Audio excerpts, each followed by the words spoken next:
Hello everyone, welcome to our channel. Class 10 social science में chapter 1 जिसका नाम है हेरिटेज ऑफ इंडिया, जिसके आईएमपी हम इस पीडीएफ के अंदर देखेंगे, जिसके आगे आप जो भी चीजें देखोगे उसी में से ही पेपर आपको देखने को मिलेगा 10th बोर्ड में, क्योंकि ये एनालिसिस जो हमने निकाला है वो प्रीवियस बोर्ड के पेपर्स जो है उसको ध्यान में रखते हुए निकाला है। क्योंकि देखिए जनरली ये 5 मार्क्स में सेक्शन आता है, इसमें 1 मार्क्स वाले एक क्वेश्चन और 2 मार्क्स वाले 2 सवाल निकलते हैं। तो जो 1 मार्क्स वाला जो सेक्शन ए है वो आपको सेक्शन ए के सवाल इसके अंदर देखने को मिलेंगे। सेक्शन ए में आपको या तो मैच द फॉलोइंग में पूछेंगे या तो एमसीक्यू में पूछेंगे। मैच द फॉलोइंग में आपको ये ट्राइब के नाम पूछ सकते हैं, जैसे कि पहला है आर्यन। आर्यन तो कहां से आए थे? सेंट्रल एशिया से। और आर्यन का दूसरा नाम क्या है? अनदर नेम, या तो other name of the tribe, other name of tribe. तो दूसरा नाम उनका नॉर्डिक। आर्यन के सामने नॉर्डिक हो सकता है मैच द फॉलोइंग में। नेग्रिटो कहां से आए थे? अफ्रीका। दूसरा नाम उनका क्या है? हब्सी, ये भी आ सकता है। और उनकी कैरेक्टरिस्टिक्स भी है कि कलर में ब्लैक थे, 4 to 5 फीट टॉल थे और कर्ली हेयर हुआ करते थे। दूसरा ऑस्ट्रेलॉइड। इसमें से अगर आपको 2 मार्क्स में पूछा जाए कि ऑस्ट्रेलॉइड के बारे में बताइए या तो नॉर्डिक के बारे में बताइए, तो ये पॉइंट्स बना के आप 4 से 5 पॉइंट लिख सकते हो। नेक्स्ट है ऑस्ट्रेलॉइड। ऑस्ट्रेलॉइड कहां से आए थे? साउथ ईस्ट एशिया से। और ऑस्ट्रेलॉइड का दूसरा नाम क्या है? निषाद। और इनकी characteristics colour black, broad head, short height और फ्लैट नोज रहा करता था। और लास्ट जो है वो है मंगोलॉइड, जो कहां से आए थे? नॉर्थ चाइना वाया तिब्बत होते हुए। और इनका दूसरा नाम है किराट। और इनकी characteristics yellow complexion, curly cheeks, almond shape eyes और फ्लैट फेस देखने को मिलता है। इसमें से आपका सवाल एक निकल सकता है। दूसरा आपको कल्चरल साइट पूछ सकते हैं कि कौन सी कल्चरल साइट कहां से बिलोंग करती है।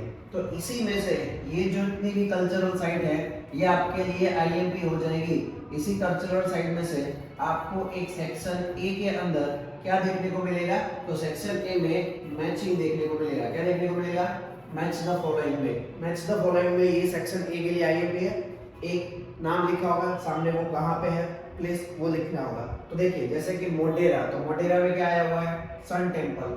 वडनगर में क्या आया हुआ है? विक्ट्री टावर या तो कीर्ति तोरण, दोनों में से जो भी नाम लिखा हो। उसके बाद चांपानेर, चांपानेर में फोर्ट है, चांपानेर फोर्ट, और वहां पे चांपानेर गेट भी है। उसके बाद है सिद्धपुर, सिद्धपुर में आया हुआ है रुद्र महालय।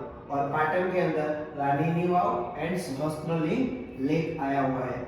नवसारी की बात करें तो नवसारी में पारसी अगियारी और विरमगाम के अंदर मुनसर लेक। मुनसर लेक आपके लिए बहुत आईएमपी हो सकता है, मुनसर लेक पूछा जाए तो। वडोदरा के अंदर क्या आया हुआ है? तो राजमहल आया हुआ है। उसी तरह से गुजरात के जो बाकी मोस्ट इंपोर्टेंट कल्चरल साइट्स जो है वो इसमें मैंने कवर कर दी है। वडोदरा में राजमहल। जूनागढ़ के अंदर याद रखेंगे स्टोन इंस्क्रिप्शन अशोका का, ये ऑलरेडी एक बार पूछा जा चुका है। और टॉम्ब ऑफ मोहब्बत खान, मोहब्बत खान का टॉम्ब आया हुआ है। अहमदाबाद आईएमपी हो सकता है, अहमदाबाद की कोई भी एक साइट पूछ सकते हैं, तो सीधी सैयद बिन जाली, जामा मस्जिद, झुलता मीनार, टेंपल ऑफ हठी सिंह और काइंड फेस्टिवल बिलोंग करता है अहमदाबाद से। और लोथल की बात करें तो लोथल इंपॉर्टेंट हो सकता है कि भाई लोथल तो धोलका अहमदाबाद में अंदर, और धोलावीरा तो भचाऊ कच्छ के अंदर, और पोलो फॉरेस्ट पूछे तो विजयनगर जो कौन से डिस्ट्रिक्ट में आया हुआ है?